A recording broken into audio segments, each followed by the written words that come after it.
Guys, bago tayo bumiyahe, siyempre mag 1 meal a day muna tayo, ano? Ayan.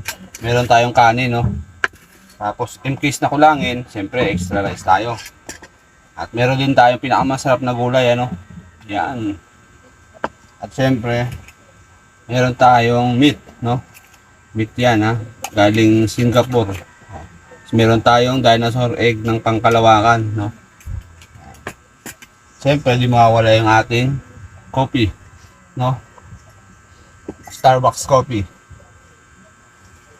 Coffee ko black. Tapos siyempre managamgam.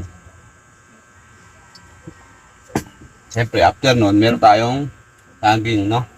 Para bago bumiyahe, 1 meal a day lang tayo. Yo, peace out.